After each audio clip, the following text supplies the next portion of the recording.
So, with what we've touched today, that's in the practical session we had on the last class, we've made use of the var, the const, and the let keywords. But JavaScript keywords are actually more than these three. They're actually a lot. So in this section, we'll be talking about the keywords and we'll be seeing the examples of keywords we have in JavaScript. So what is a JavaScript keyword? A JavaScript keyword is a reserved word that has already been defined by JavaScript to achieve a specific purpose.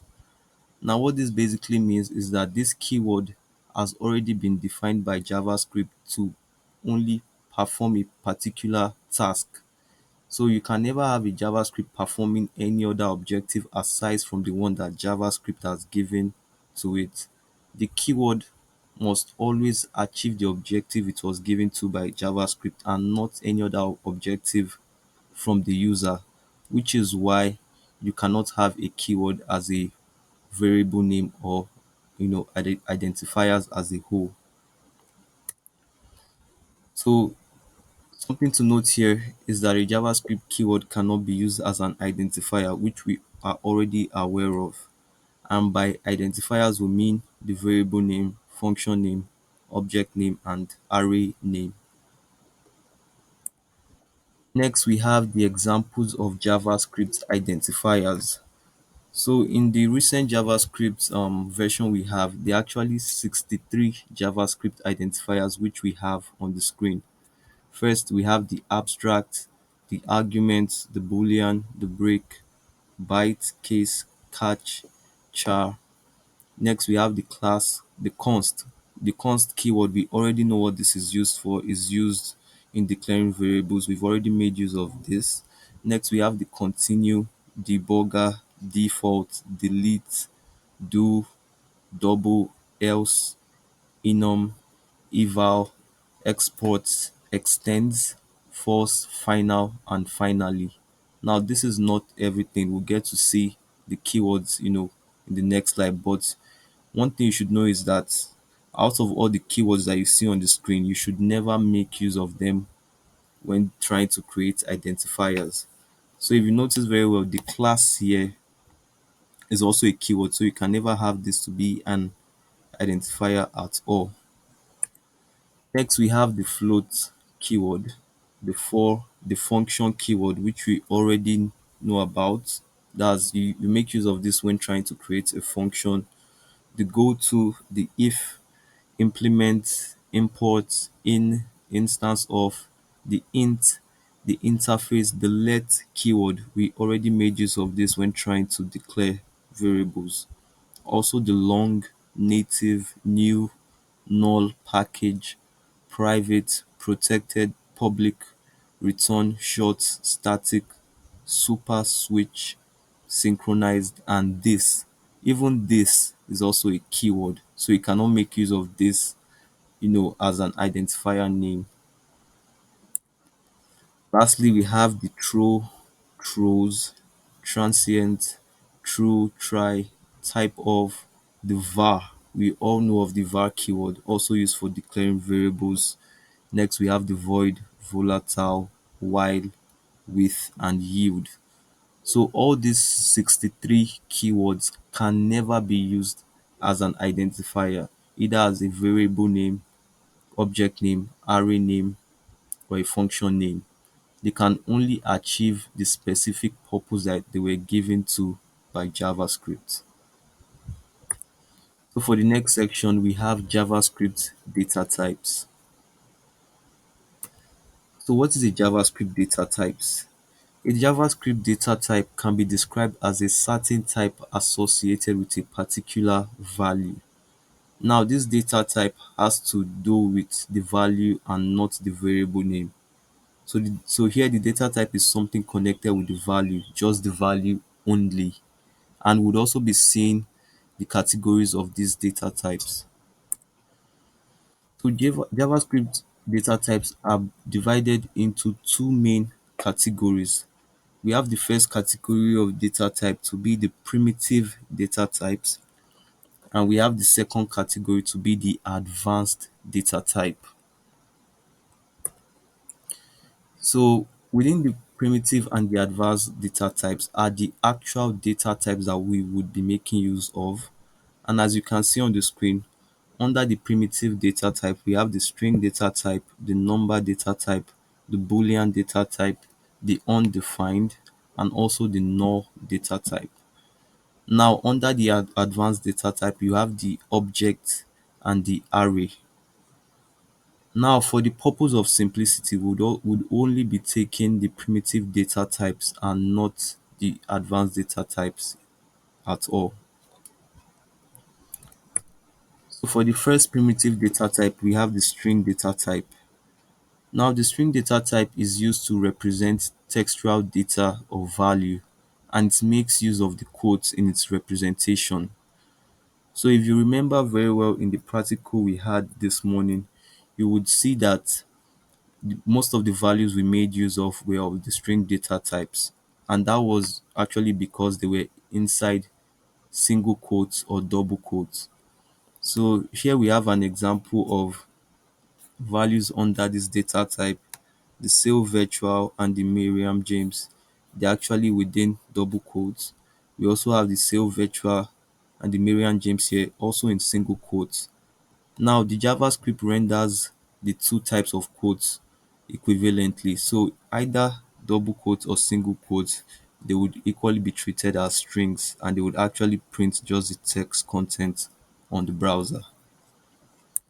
The next data type we have is the number data type, which is used to represent numeric data or value. Now, this numeric data or value can either be an integer value or a float value. So an integer value here is something that we all know, or we can all call a whole number. So we all know what a whole number is. It's a number that doesn't have a fraction or a decimal attached to it. It's just a standalone digit. And you can see examples of whole numbers on the screen. We have 2022, we have 150, we have 125, and we have 12. All these values here are known as integer values. Next, we have the other category of values, which is the float value. Some of us might know this to be decimal values, but in programming, it is called float values. So here we have 36.18, 45.01. Okay, this is actually 36.18, not 18. Here we have 0.07, and here we have 3 times 10 raised to power 5. It also accepts mathematical symbols. So all mathematical symbols actually fall under the float value, that's within the number data type. So next we have the Boolean data type. So unlike the number and the string, which we are familiar with already, the Boolean data type here is used to represent Boolean values, which could either be true or false. So the Boolean data type here is mostly used in testing out conditional statements, which we've not really touched yet. But when we get there, we'll be making use of this particular data type a lot. And here you can see that the values that are under the Boolean data type, for the on the left side you have the false value, and on the right side you have the true value. So these are the only values that are under this particular data type. Next, we have the undefined data type. The undefined data type is also a data type we are already aware of indirectly. So this particular data type is used to represent an undefined value, and that is in cases where a variable name is not being initialized. So in the example we have here, we have the $ user, which has been declared with the let keyword, and we also have the $user1, also declared with the var keyword. Now, these keywords have been declared and they've not been initialized. So by default, they have a value of undefined, which has a data type of undefined.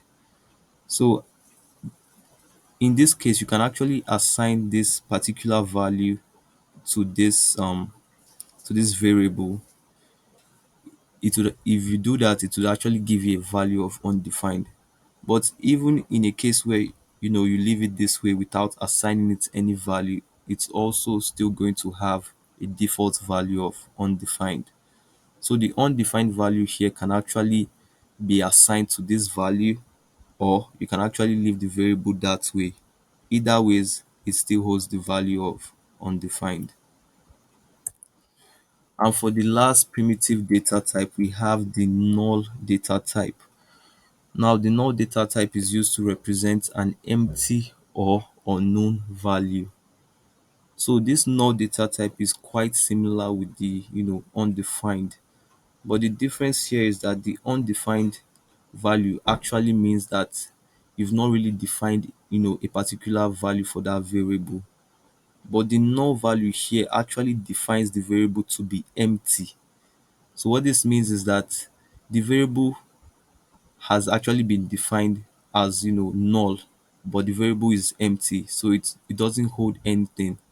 Or it is also used to represent an unknown value, probably a value that you want to initialize, but you don't want to initialize it with an actual value like a string or a number. You can use the null and then come back to change that. So next, we would have a quick demo on the primitive data types in JavaScript. So coming back to our VS Code for this, I'm sorry, please. The why or the why loop, it's not among the primitives. Is it on the above? I didn't get a question. I was asking the why keyword or the why loop. Is it why or why loop? Okay, it's actually while loop. The while is a keyword, but it's not a data type. Okay. Okay, so without wasting much of our time, we already know how the string data types actually work because we've made use of them right here. So now we'll be going with you know, the number data type, and already we've made use of the integer value of number data type here. So we'll be changing this to float values,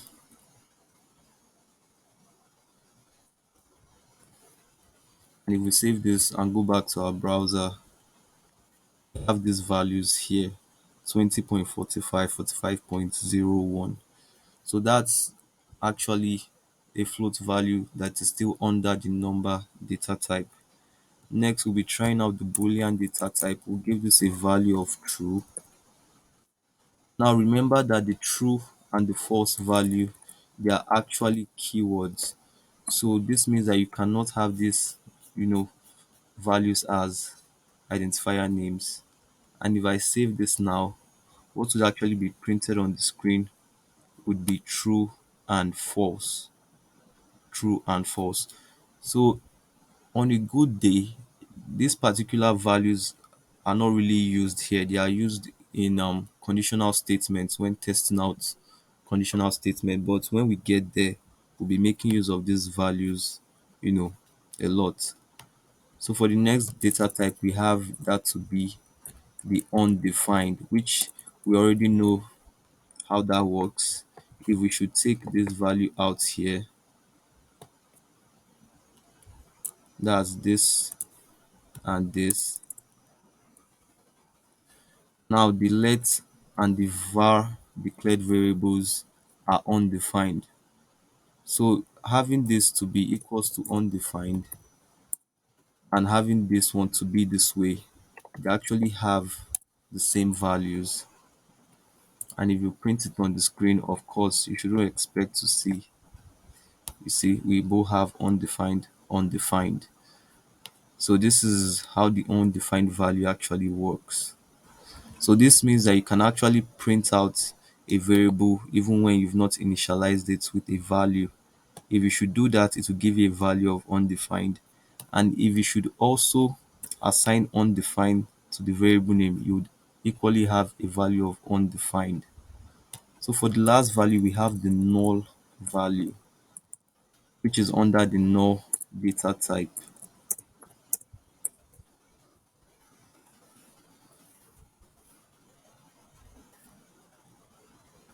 So here we have the null. So this null value here actually represents an empty value. So here the null is empty, here also it's empty. They are both empty values. So this means they do not really hold a particular value per se. That's a string or a number. So now we've already treated, the primitive data types. In our next class, we'll be touching the advanced data types, which we have the object and the array data types there. Thank you.